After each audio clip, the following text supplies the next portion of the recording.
Hey, good morning guys. It's time for our 12-mile New York City run. We're here in Manhattan and we're about to go over the Queensboro Bridge and then into Brooklyn from Queens. It's gonna be a nice day. It's only about 70 degrees right now. Feels pretty dry, pretty cool. So the group's just meeting up now. It's gonna be a big group run with the New York Flyers.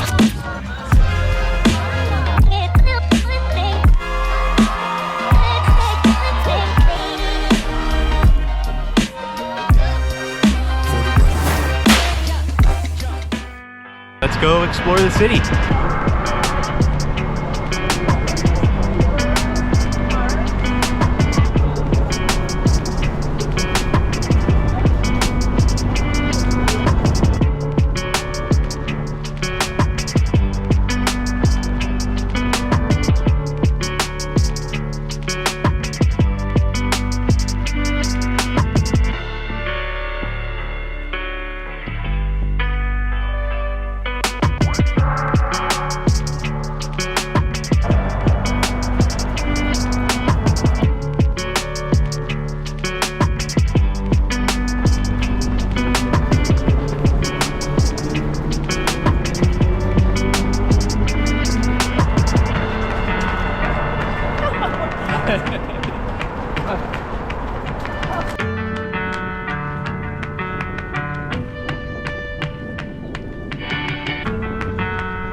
My heart rate is climbing too much.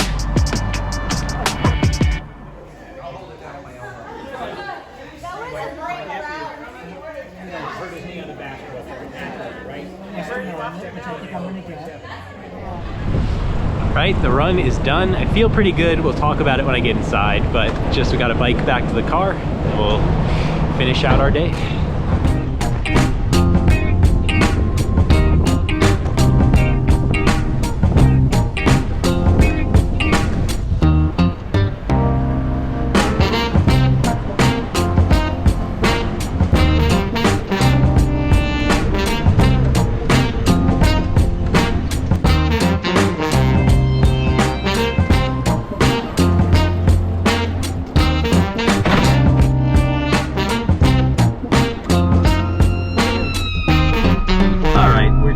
We're all done. We're back here where we needed to be, and now we're in the car. On First Avenue toward East 61st Street.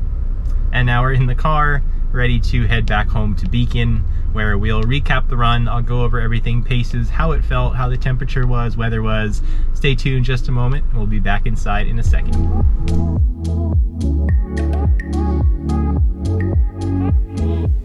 Hey everyone, we made it back to Beacon. Another really nice long run out there today. Actually one of the better long runs I've felt in this training block. Even just building up to the 10-mile point, you know, in this full 18-week block for Chicago. It's been hot, it's been humid. Today was pretty cool and pretty dry when we started at 7 a.m. this morning at around 60th Street and 1st Avenue in Manhattan, New York City. This was the route. I'll put it on your screen now. I think I showed it to you just the other day as well, but this is from my Strava that I actually ran. It was a full full 13-mile course that included 3 parks and 3 tracks. Actually, that was kind of the point of the run, to go to different tracks in different boroughs.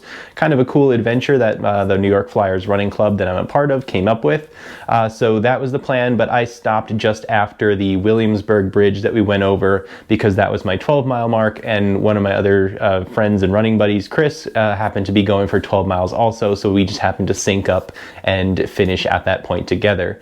Then we went to a diner before I took a 3-ish mile bike ride back up to where I started and got myself resituated and headed back to Beacon. So it was a good day for a run. Everything felt super easy. The pacing probably looks a little bit funny on Strava, but I'll explain a little bit now. So I'll put it up on your screen. And so the first miles are up the Queensboro Bridge, which is a pretty steep climb, and then a pretty long and gradual downhill in the opposite direction of the New York City Marathon. It was kind of out with the earlier group that was running close to like 8:50, 9 minutes per mile. And it was a little bit faster than I wanted to go, but I felt pretty good through the first 4 or 5 miles or so. We actually took a wrong turn. That's why I put the map on the screen. Just a little bit of a detour around mile 4 into mile 5 before we got to the first track, which was up in Astoria in Queens. And at that point, I kind of mixed in with the other group and ended up leading a particular group of people out of that Astoria Park at around like 9:45, I'd say, which was more what I wanted to do. So now that I was leading the pacing a little bit for a group of people, that's where we're able to settle in on. We got all the way down to McCarran Park in Brooklyn, where you see another track, and at that particular track is where, again, the group kind of switched up a little bit. I left from there with Chris, who knew we were both going to finish 12 miles together, and we just took a nice easy run out of the park, finished the route in Brooklyn, and went over the Williamsburg Bridge, where, again, you know, we just took it easy on the uphill, probably went a little bit quicker on the downhill, but overall you can see the mix with different groups and different paces and whatnot. That's why the run is kind of all over the place, but in general, I felt great. The weather was perfect. It was a little bit hotter in the sun, but nothing unbearable. Overall, a big success and just a little bit of a confidence booster. That's what happens throughout these long runs. Anytime it goes well, you feel a little bit better about where you are in your training block. Anytime it doesn't go so well, you know, you start to get those negative thoughts in your mind about where you are in your training. But most times in the summer, you got to chalk it up to weather and not be so hard on yourself. But today was a big plus, big positive, and felt very comfortable. Now, I did mention again, I went for a bike ride back uptown.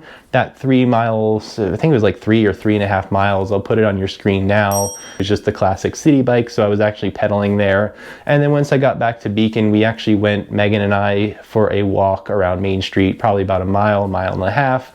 Had some food, went out to this little like swap shop that they have every week right now, every Sunday or Saturday and Sunday, I guess. You know, here in Beacon. So we walked over there a little bit, and overall my legs still feel pretty good with the running, the biking, the walking. So again, overall just a good day. I'll definitely kick my legs up tonight and let them rest to jump into the next week of training coming up tomorrow. As far as the shoe, if you're curious, I did just go with a classic Asics Nova Blast 1. This shoe has about 260 miles in it, which, if you know me and you know my channel, is a lot for me. I rotate through a lot of different shoes. Since I'm a bigger guy, a heavier guy, I don't put that many miles in the midsole, but this shoe still feels amazing, and it just felt right when I grabbed it out of the closet this morning when I left for the run. So Asics Nova Blast 1, no issues, 12 miles. You know, perfectly fine, felt very comfortable along the way. If you're curious about my hydration, I did just bring this 600 milliliter flask.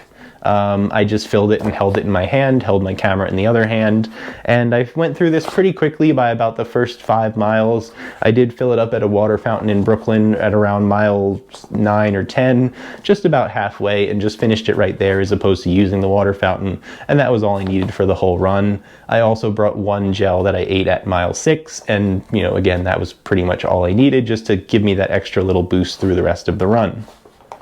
So thanks for watching. I'll keep you posted as the training continues for Chicago, and I hope you guys want to stick around, so definitely subscribe down below if you have not already.